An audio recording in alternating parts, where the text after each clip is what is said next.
छोटे कदम ही बड़ी मंजिल की ओर ले जाते हैं।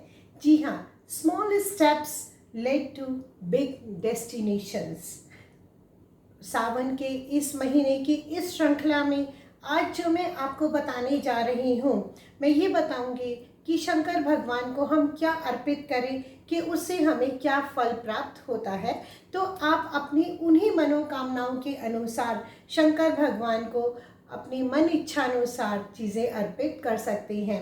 भोले भंडारी सावन के इस महीने में श्रद्धा भक्ति से जो भी हम अर्पित करते हैं तो भोले भंडारी उसको सहज स्वीकार करते हैं और हमारी सभी मनोकामनाओं को पूरा भी कर देते हैं।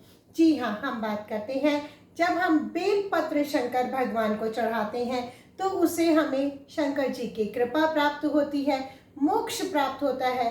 कौल और काल दर्प योग जो होता है, काल सर्प योग जो होता है, उससे भी हमें मुक्ति प्राप्त हो सकती है। तो अगर किसी व्यक्ति का काल सर्प योग बन रहा है तो सावन के इस महीने में शंकर भगवान को बेलपत्र चढ़ाइए। शंकर जी को धतूरा बहुत पसंद है, तो धतूरा हमें क्या कराता है? रोगों से मुक्ति। जी हाँ, यदि किसी को कुछ बीमारी चल रही है, असाध्य रोग चल रहा है, लंबी बीमारी चल रही है और बीमारी से परेशान है, तो शंकर भगवान को सावन के इस महीने में धतूरा चढ़ाइए और देखिए कितनी जल्दी आपको रोगों से मुक्ति प्राप्त होगी। इसी के साथ ही साथ थोड़ा मेंटल पीस, अगर आप मेंटली थोड़ा परेशान चल रहे हैं तो भी धतूरा आपको मेंटल पीस दिलवा सकता है। शंकर भगवान को चढ़ाइए, देखिए आप कितनी जल्दी अपने आप को मेंटली पीसफुल महसूस करना शुरू कर देंगे।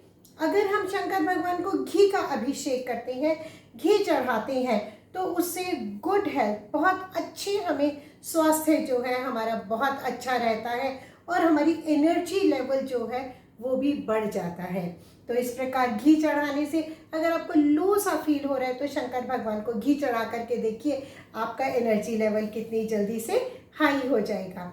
सफ़ेद फूल, शंकर भगवान को सफ़ेद फूल बहुत पसंद है। जब शंकर भगवान को सफ़ेद फूल चढ़ाए जाते हैं तो वैवाहिक सुख में वृद्धि होती है और उसी के साथ साथ मेंटली भी पीस और स्ट्रॉन्ग इंसान महसूस करना शुरू कर देता है।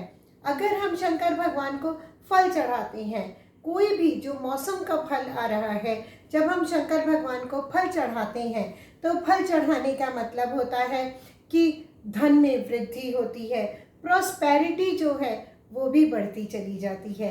तो शंकर भगवान को धन की वृद्धि और हर तरह की सुख समृद्धि के लिए फल ज़रूर चढ़ाइएगा। इसके बाद हम बात करते हैं चंदन। चंदन का तिलक लगाया जाता है और चंदन चाहे लाल चढ़ाएं चाहे सफ़ेद चढ़ाएं, हम जो भी चंदन शंकर भगवान को चढ़ाते हैं वो हमारे इमोशनल बैलेंसिंग के लिए बहुत फ़ायदेमंद रहता है और उसी के साथ ही साथ हमारे अंदर पावर यानी कि शक्ति जो है वो भी धीरे धीरे बढ़नी शुरू हो जाती है। तो हम ज़्यादा पावरफुल सा अपने आप को महसूस करते हैं। जब गंगा जल, शंकर भगवान को गंगा जल बहुत पसंद है, गंगा जल शंकर भगवान को चढ़ाया जाता है तो उससे आत्मा की शुद्धि होती है, पुण्य की प्राप्ति होती है और किसी भी प्रकार का दोष जो होता है वो भी दूर हो जाता है। गंगा जल चढ़ाने से, पवित्र गंगा जल है उसके चढ़ाने से हर प्रकार की मुक्ति प्राप्त हो जाती है, कोई भी दोष चल रहा हो। अगर हम शंकर भगवान को कच्चा दूध चढ़ाते हैं तो कच्चा दूध चढ़ाने से मन की शांति मिलती है। किसी भी प्रकार की कोई टेंशन चल रही हो, चाहे हमारे वर्क प्लेस की टेंशन हो, चाहे हमारे घर की कोई टेंशन हो, चाहे परिवार के किसी सदस्य की कोई टेंशन चल रही हो, तो वो टेंशन से भी हमें मुक्ति निजात मिल जाती है। तो हम टेंशन फ्री हो जाते हैं। टेंशन से बचने के लिए शंकर भगवान को कच्चा दूध अर्पित कीजिए। शहद, जी हाँ, शहद जो है अपने जैसी मिठास लेकर के आता है। प्रेम संबंधों में, वैवाहिक संबंधों में अगर आपको लग रहा है कहीं ज़रा बहुत खटर पटर सी हो रही है तो उसके लिए शंकर भगवान को शहद चढ़ाइए, देखिए आपके रिश्तों में किस तरह से मिठास घुल जाएगी।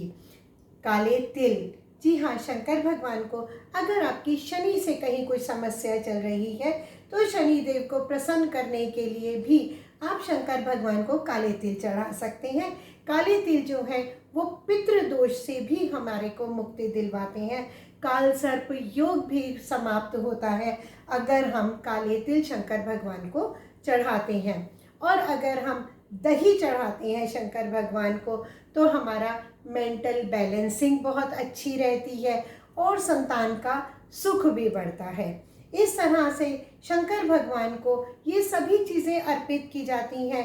वैसे तो शंकर भगवान को तांबे के पात्र में गंगा जल और कच्चा दूध मिला करके कोई भी व्यक्ति चढ़ा सकता है, लेकिन हाँ, अगर आपको जिस जिस चीज़ की इच्छा है, मनोकामना है, आप उसके अनुसार अगर सावन के इस महीने में शंकर भगवान को अर्पित करेंगे तो देखिए आपकी वो मनोकामना कितनी जल्दी पूरी हो जाती है।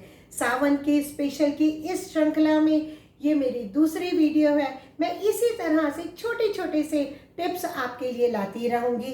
तब तक के लिए स्वस्थ रहिए, खुश रहिए, प्रसन्न रहिए। धन्यवाद। Thank you.